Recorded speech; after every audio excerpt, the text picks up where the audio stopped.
10x your service design offering with Smaply. Take 20% off any order with This Is HCD 20 off. Let's superpower you and your design team's potential. Sign up at smaply.app. Enjoy the episode from your friends at Smaply, helping support This Is HCD podcast.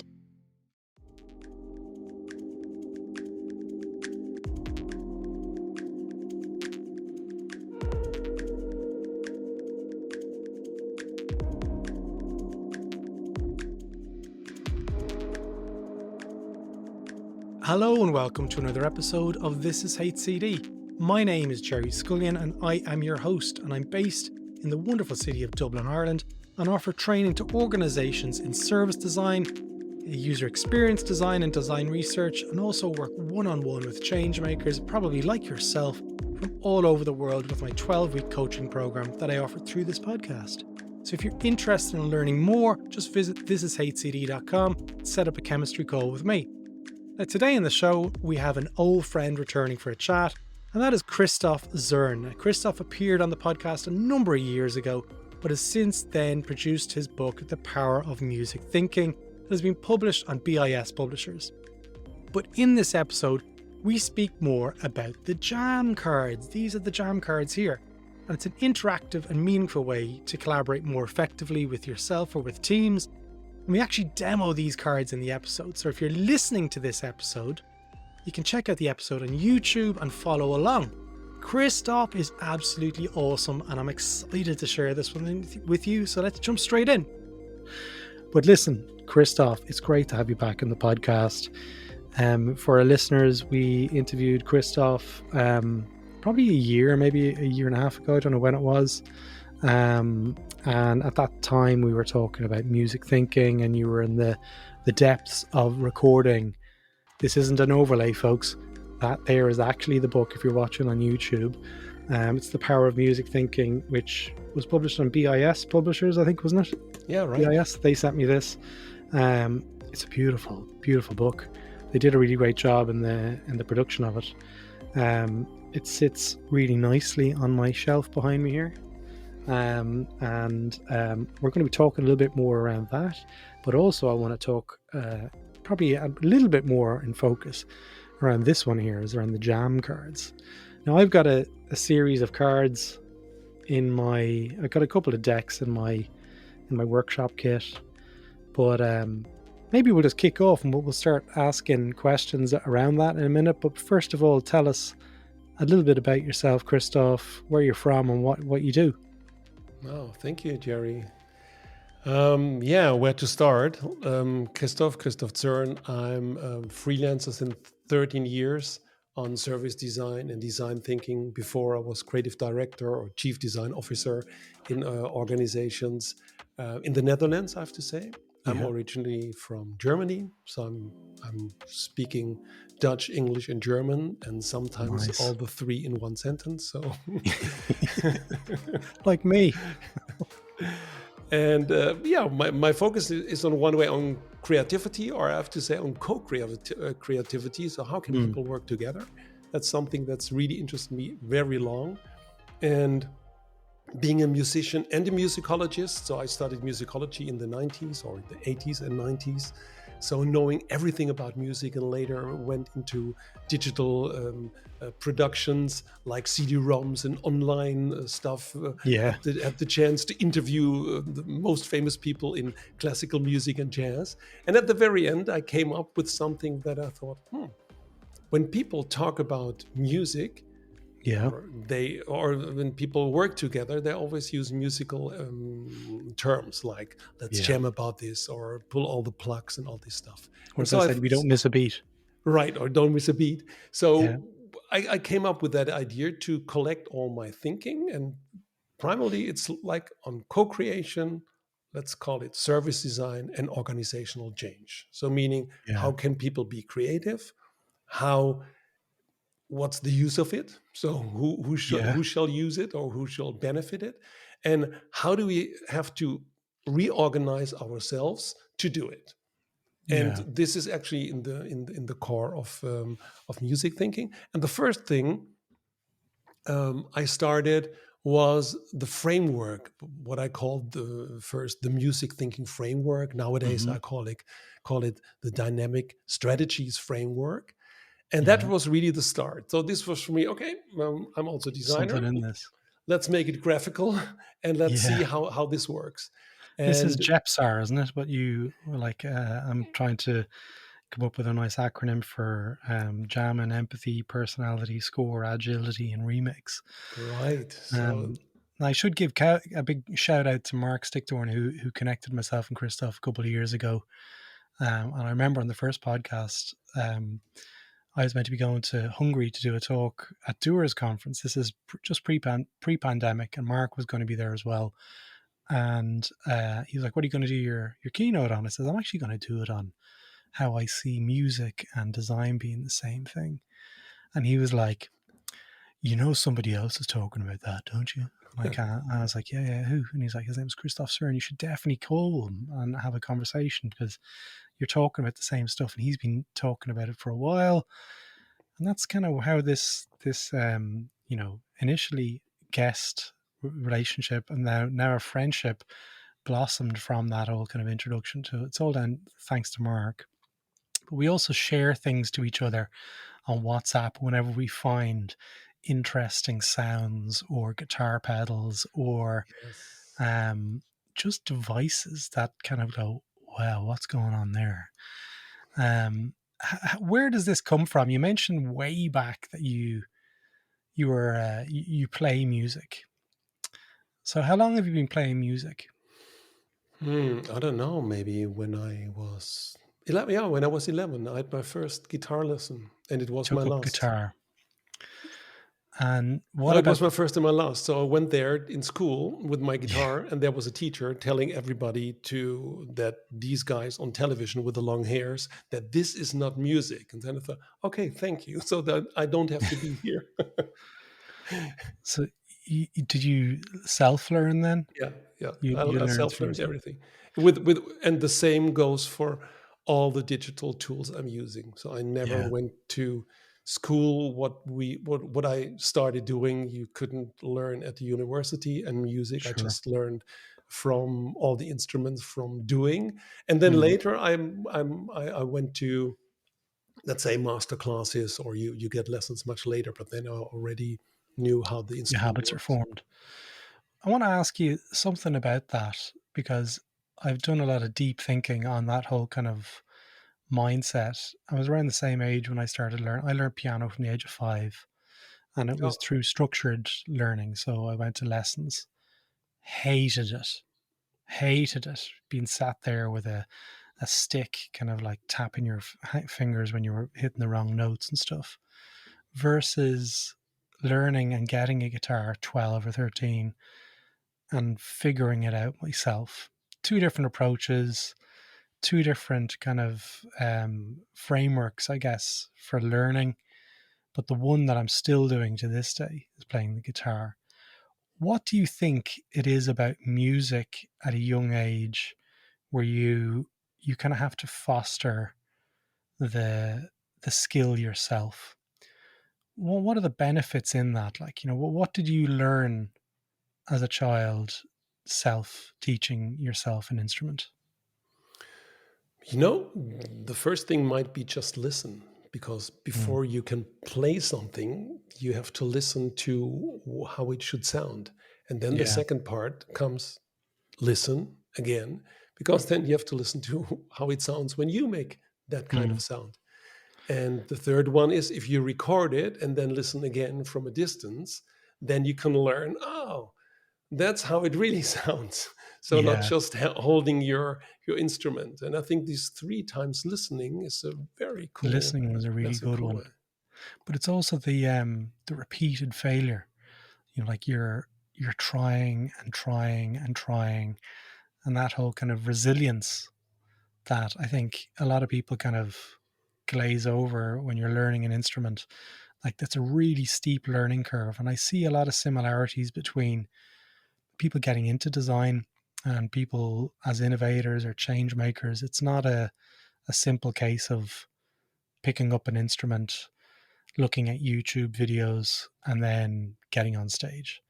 it's a long road. And I think a lot of the sort of the resilience that's fostered from learning instruments, you can carry that forward into lots of other stuff.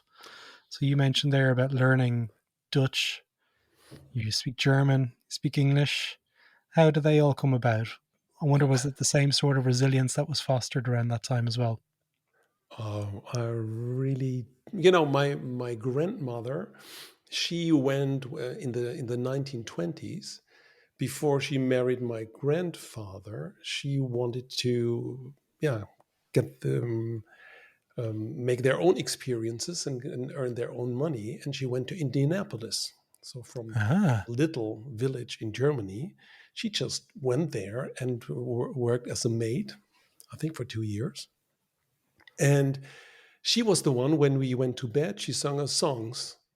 And I, mm, I often tell the same story. It's like she as kids, which you just hear what you know. And by the way, yeah. if you're older, you also hear what you know. So she was singing us a song, and it was some kind of gospel, like "I'm coming," and we thought, oh, it's "Ein Kamin," meaning it's a chimney, a chimney. So we had something different in our brain, In your and heads, and from time to time, and my grandmother, she was also the, let's say, the spiritual, yeah, spirit guide. yeah, in the family.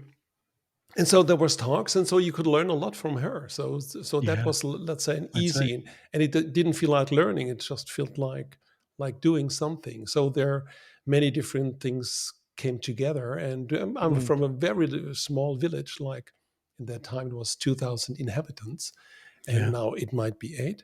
So it's it's a Wow. still small village, Metropolis.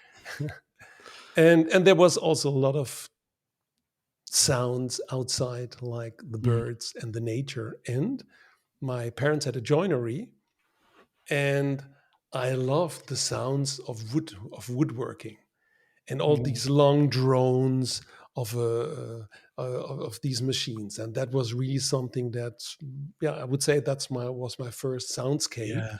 in listening everything that's around us. And as an analogy, that's, yeah, literally I'm using now again, that It's before I go interesting. to a client, I just say, okay, just try to first listen and see what's already there before we create something new. Yeah, I mean, the whole kind of playfulness is what I'm hearing is coming through on that. And like, I know you at this stage, and I know that you're not the sort of person who's, you know, going to trivialize the importance of play, because it's part of the, I guess, the mindset of most musicians I know.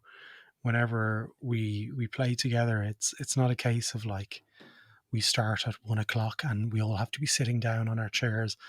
It's much more about a social connection, about figuring out together. And that's sort of how I see design, in a sense that like you build your best team that you possibly have, and you're in it together, and something is going to happen, either a gig or recording or something is on the horizon, and you need to work together to get to that point. It's not one person is going to, make the recording, or one person is going to make the gig even better than it was. It is about the sum of all your parts.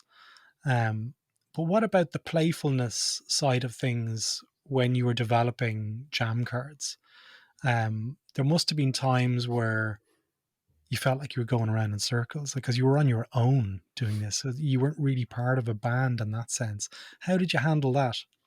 Yes, I must say I had a duo partner, which is my Oh, which is looking my around here. daughter, Oh, okay, very and good. she's also service designer now. So that's, I don't know Yeah. how this came into life. Now, I am struggling, folks, to see your daughter's name mentioned anywhere on the book or the jam cards. So we could have a potential legal case about to unfold for Christoph. What's your daughter's name? Xenia with an X. Ah, very cool. So, what did that mean? Like, you had Xenia to help you create.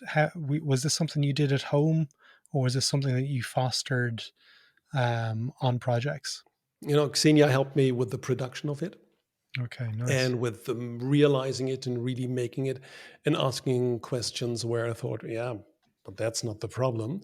So it was more like a mirror. And by the way, I did with Xenia also 3 times at the Design Thinkers conference. We did 3 times workshops, and at the last one with the whole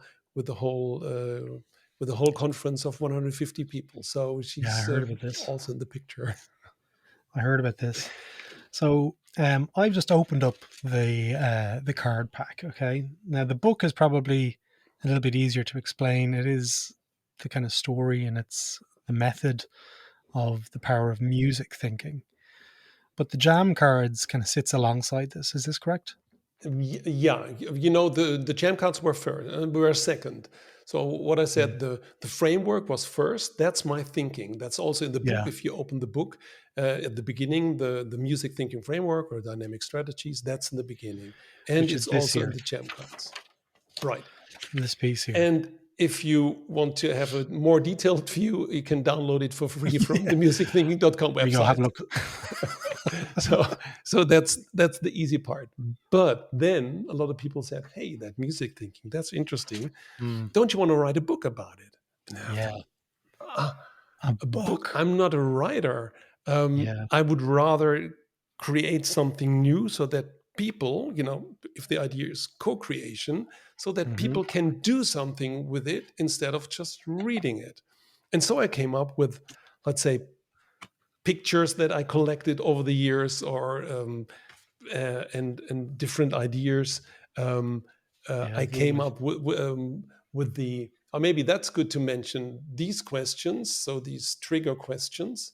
That was the idea of Xenia. That's her thing. So I thought, oh, why would you need this? And then later, it get into it. So I mean, what is your style? Are you like pop or rock or R&B or musical genre? It's like very open. But that's a very good question, Gerry, because when I use them, it's not about music. That's boring. It's about where people want to use it for. So I didn't make it for so that you talk about music, but I give you a language that you can use and do the analogy with your organization. So in the book there's one. What's your song style service? That's one of the cards to try to understand. Okay, what are we doing? What is our song as a company, and what then is our style? Could the style change? And what, by the way, what's our service? Is this a record, a concert, a phone, whatever? So that's later in the book. But with the cards, I just wanted to make small units that you could mix together, and as an extra, the Spotify codes. Yeah, I did see this. Like, so you can scan them right from the screen as well. So if someone's watching this on YouTube, they can do that. So let's look at it from a context. So you are somebody who is about to run a workshop either for an organization, or you're in an organization and you're going to be running a workshop as part of, a discovery of how to improve your service that you're delivering to people. They buy these cards, which, by the way, I got for free, folks. I'm not getting any money for this podcast, as a disclaimer, but I do love what Christof has done. Who owns these cards then when you put them in the middle of the room? Does everyone, how do you see it working? Does the facilitator pick them up and then read them to the group, or do you form into groups? How do you see it operating? The nicest thing is that I had some ideas what the cards are, and there are 38 cards. I call them inspiration cards, and you just put them on the table. And I learned that everyone who's using the card, using them in different ways. And I can tell you 3 stories in a few seconds about it. How I'm using them often in either at the beginning of a strategy workshop, like where people come in, they already have their idea and just want to drop their idea and let's do the workshop with it. And I do a detour with them, which I call Serendipity Lab, asking them, bring your headphones, and would be nice if you already have a Spotify and you don't need a paid Spotify, just Spotify on your phone. Then I put all the stuff on the table, saying, 15 minutes. Take your phone, scan a card, look through the cards, and notice something. Write down something that you notice. That's one. And at the end of the 15 minutes, just pick two, sometimes also say pick one, and then I'll make duos. So these people, and what happens, and that's really what that's really what I wanted, and why I call it serendipity. It's like in the shower. What happens? People take this card, they scan that code, they hear it, but then they go to another card and read the backside of another card. So it mixes completely. So for me, it's not the thing that you just understand one card, and I can tell you there's a logic in it, but that's not interesting. That there's the logic. The interesting is, what do you see and what you hear?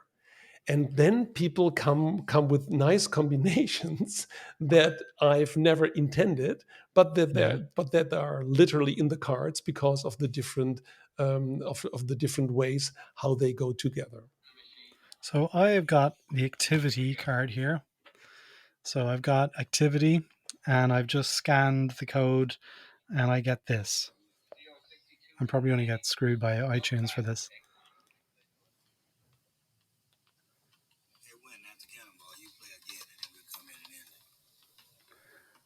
So it's Freddy Freeloader by Miles Davis. Yeah, that's literally. So I don't tell. So I think I mention. I think I have a Spotify list of all the songs, but I never mention what the songs are, because I think, okay, find out by yourself. Freddy Freeloader is one of the most famous pieces from Miles Davis from his Kind of Blue. But what you hear is the outtake. Okay, you don't hear the last. So it's like it starts with talking in the studio, like, "Hey Miles, your microphone, what's this?" Yeah, well, I'm playing, and so it's not about the song; it's about something that could inspire you to think. Okay. Oh, hey, so on the back of that, it says, "What action could you do without any planning? Do not fear mistakes. There are none." By Miles Davis. So, what would somebody do with that?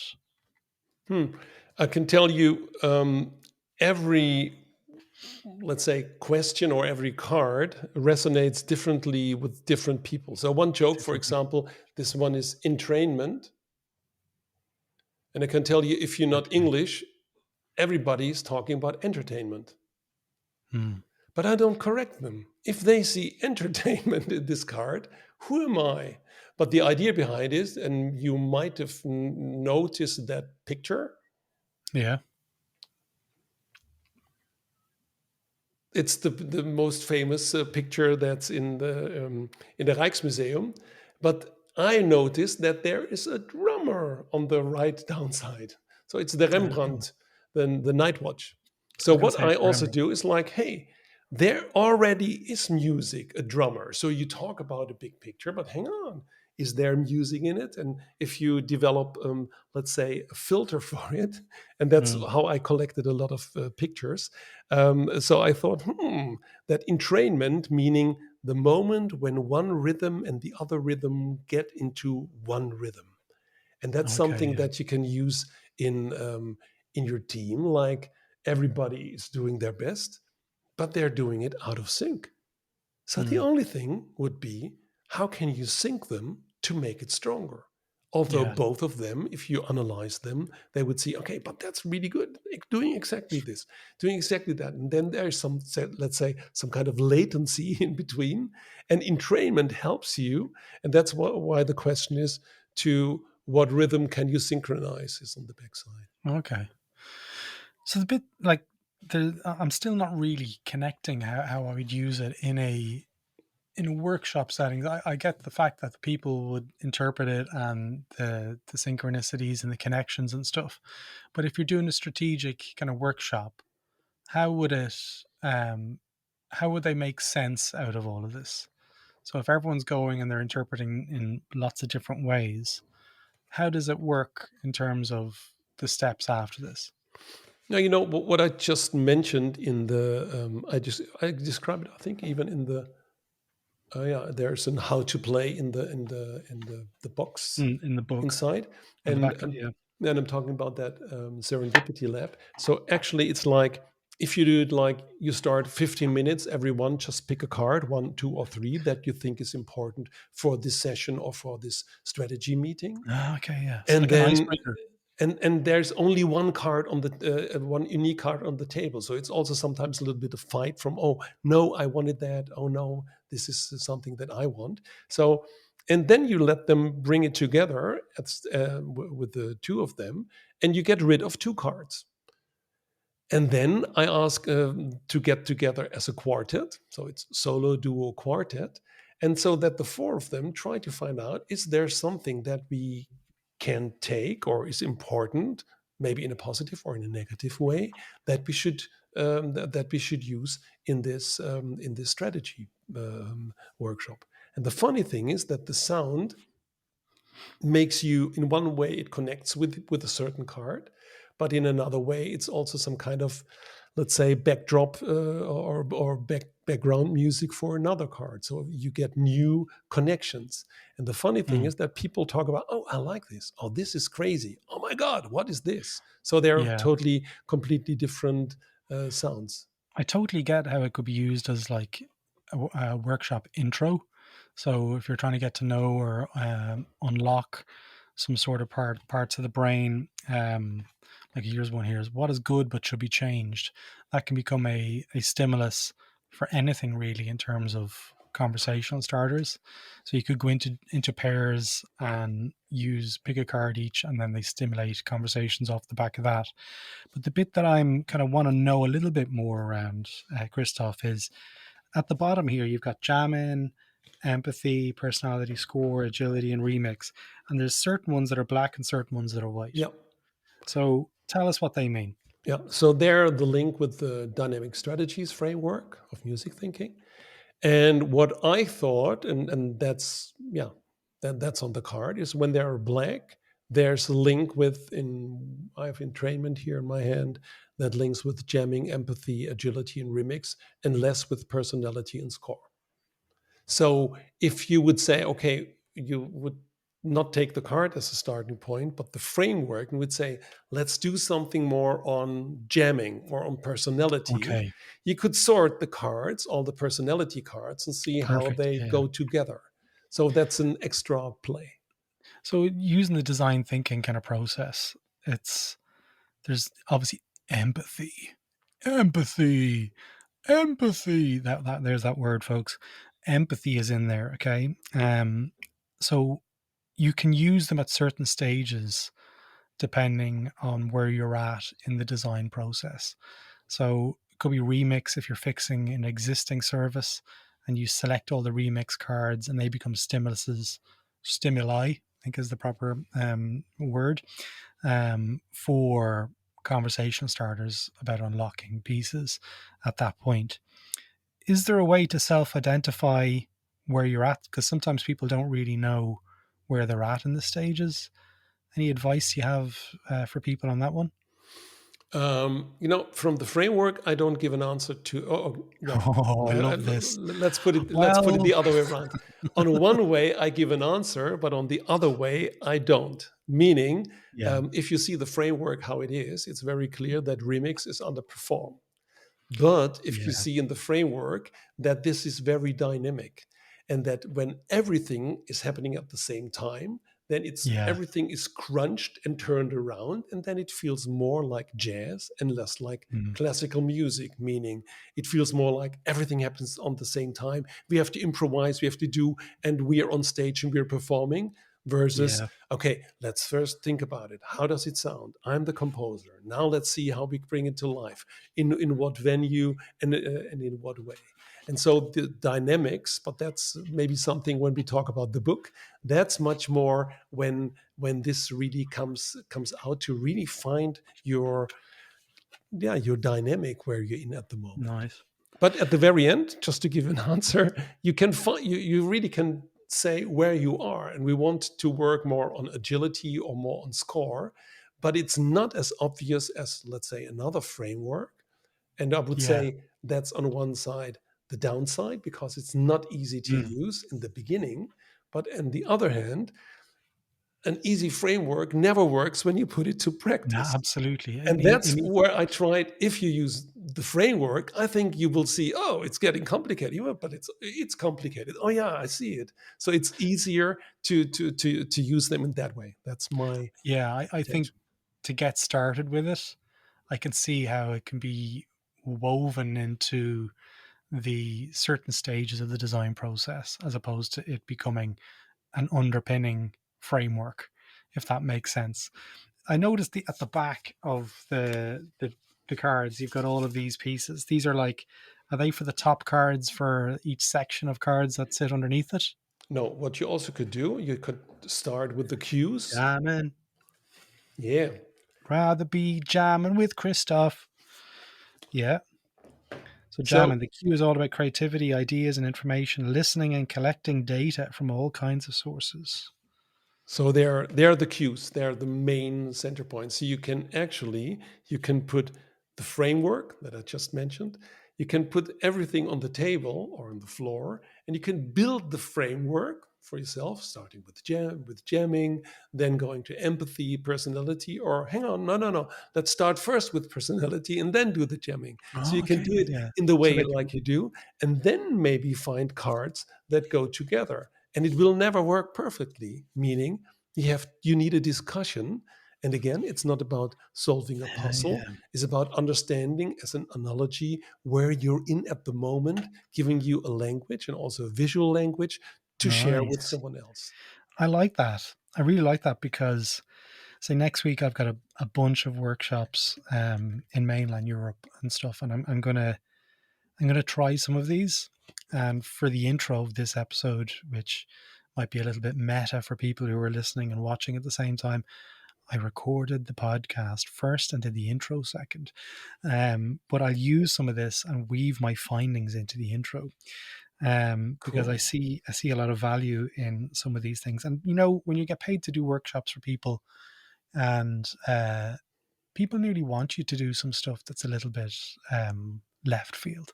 I find anyway, they want to watch you do something.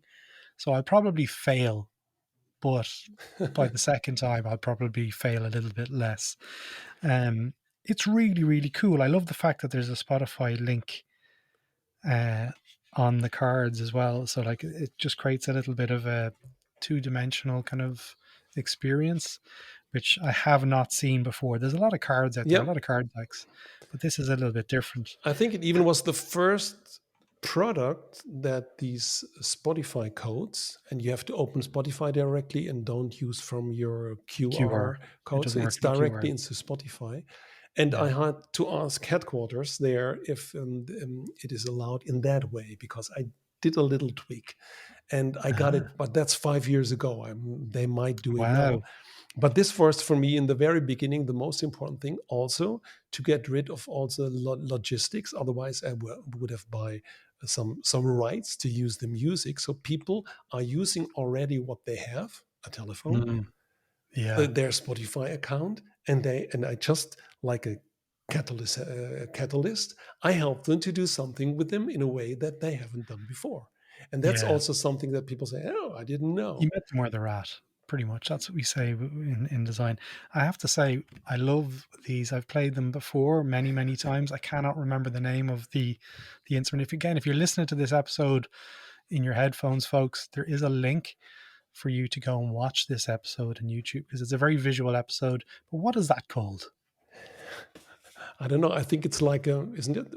Yeah, My like friend had one many years ago in the studio, and it's something from it's like a drum 70. machine, It's like, but a very, very simple one. And I used it in concerts. So all of the pictures are Super from cool. me. There's a few where I had to clear the rights. But this is one that I used together with didgeridoo, and this thing is let's say, a drum machine that kids would use.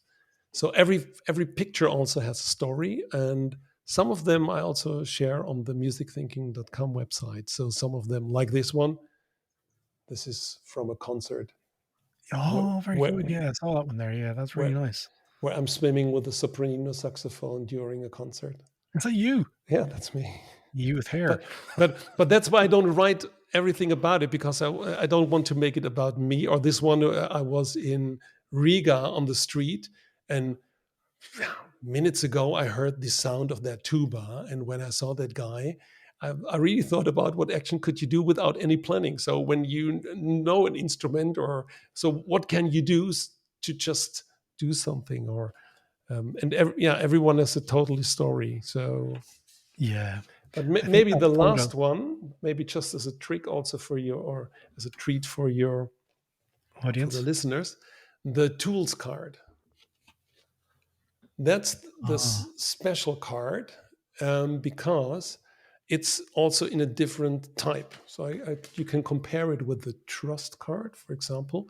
You see, for all peoples that like types, the trust card is the Helvetica, and the tools card is the only card that has a different font. Why? Why? Because what I was looking for in music thinking, and that's also a red line through the podcast and the book, is that I'm looking for people that are doing something special and are musicians in some way. Hmm. And there's a musician, and the answer is on the backside. It's Hans Reichel. He's also a luthier, and he was also how do you call it, a font maker. And he developed an instrument called Topographer. Yeah. the Daxophone. Right. And if you scan it now, or hang on, I put it there for everyone. So if someone would scan it now from the video, you would hear how a Daxophone sounds. Very nice. And the letter, and you can buy it online, is called the DAX, DAX. So everything comes together on this card, but the picture, the picture is I made when we did a concert in 1990 in Russia, in Krasnodar. And this was a flea market. And I walked on the flea market and I saw this, how do you call it, booth, or this stand, or booth. And I saw all these tools. Yeah. And then I thought, hang on, what's this? On the top left corner, there's a pile of records. Yeah. And that was really, I think it was, it was not the 1990s. It was 2010. Sorry, I was the second time. And then I thought about it. Hang on, music can also be used as a tool, but without the music itself. So I'm not playing music so to make you better, but I take something that's in the music to use as an analogy and to work for business. So that picture actually was more or less the beginning of, and that's why it's in the card, and it's the tools, and the tools are connected with Hans Reichel. And if you scan the code, then you hear a real Daxophone. That's amazing instrument. So it's not digital in any way. It's like a piece of wood played with a bow, and there's something that you can move over it. That's the Dax, and that changed the sound. So it's really awesome.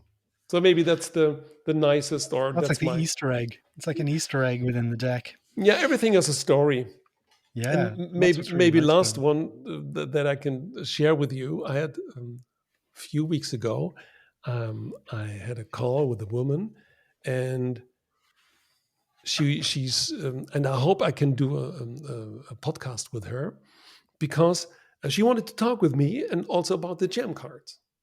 Said, okay, interesting. How do you use it in workshops? By the way, what are you doing? So I'm teaching English. Okay, you're teaching English. Yes, but conversation. I'm so not learning English how to write, but how people talk with each other. And she said, you know what's my material? The only material that I use are the gem cards. I said, wait, hang on, wow. And then she told me how she's doing this, and I hope I can do a podcast with her. So I was so pleased because that was my initial idea, that people use it in a way that I never could have thought about it. And that was the best example, like, okay, teaching English conversation with the gem cards. Thank you. I see that straight away. Like, there's, when you're bringing people together, when I'm designing workshops for business and stuff, I want to understand, do the people know each other in the room? if they do know each other in the room, that's not to say you don't do certain exercises. Sometimes you want to build on it, like the Playmobil Pro stuff that I use in workshops. You'd be surprised how often they unlock conversational starters with people when they design themselves, or they use it in different ways. So again, it's a tool. It's going to continue to, surprise you, I imagine, over the next couple of years. A friend of mine came with the idea, but it was really cool. We worked at the Dutch Railways, and we had different groups, and we had onboarding and offboarding events. And this was Right. really like people, okay, for the onboarding, it was like explaining every person, just take a card and explain what it means for you. And in the offboarding, everybody, instead of the boss holding a long speech, it was like everybody took a card and say, thank you, Gerry. I loved that we always talked about tools. So this was like a trigger. And I do it sometimes in the workshop at the beginning, just take a card. And then I ask them, who are you and what do you do for a living? And by the way, make a connection with that card. But I don't just tell them later. And then they come up with something very surprising. So it's like, and even people that don't like this, they think, I don't know why I took this card, but when I see this, this reminds me to that. And that's something like, so people right from the beginning, it's just a tool. Well, it might just be a tool, but I think some people are starting to adopt it from what I can hear from you there. Are these cards available to buy easily enough on the internet, or is it you're nodding your head? Do you want to give a shout out where you can get them? That's the nice thing why I work together with BIS Publishers. Yeah. They're selling them worldwide, or they have a distribution worldwide. So it's an ISBN number.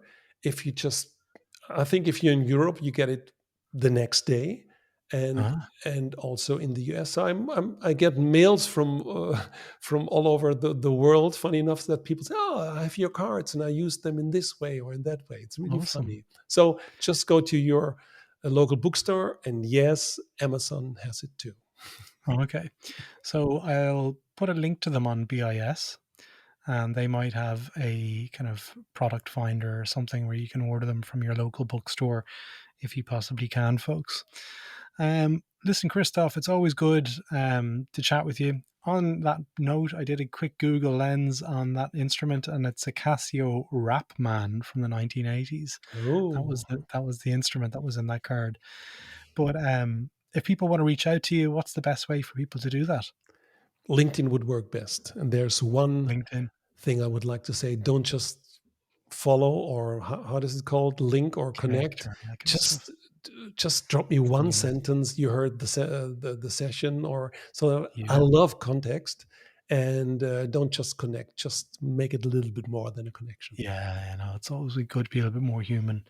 Listen, Christof, I know Christof has got COVID at the moment, folks, and he's powered on through to do this podcast. So huge thank you for getting out of your bed to do it.